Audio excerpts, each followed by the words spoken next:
পররাষ্ট্রমন্ত্রী ডক্টর হাসান মাহমুদ বলেছেন, বাজেটে বিদেশ নির্ভরতা অনেকটাই কমানো হয়েছে, তবে প্রয়োজনে বিভিন্ন সময় বিদেশি ঋণ নিতে হয়। বাজেটের সমালোচনাকে গতানুগতিক বলেও মন্তব্য করেছেন পররাষ্ট্রমন্ত্রী। বাজেট পাস শেষে দেওয়া প্রতিক্রিয়ায় তিনি এসব কথা জানান।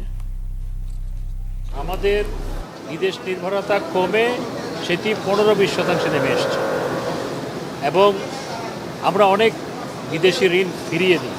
আমাদেরকে প্রস্তাব দেওয়া হয়, ফিরিয়ে দেওয়া হয়। বিশ্বব্যাংককে আমরা ফিরিয়ে দিয়েছি, আরও বিভিন্ন ক্ষেত্রে আমরা বিদেশি ঋণ ফিরিয়ে দিয়েছি। আমাদের পছন্দ না হলে আমরা ফিরিয়ে দিই এবং কিছু বিদেশি ঋণ নিতে হয় দেশের অর্থনীতির স্বার্থে, সামগ্রিক অর্থনীতির স্বার্থে, বৈশ্বিক অর্থনীতির স্বার্থে।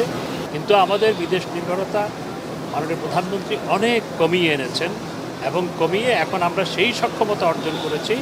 আমরা বিদেশি ঋণ ফেরত দেওয়ার, অর্থাৎ না নেওয়া, নিব না বলার সেই সক্ষমতা আমরা অর্জন করেছি।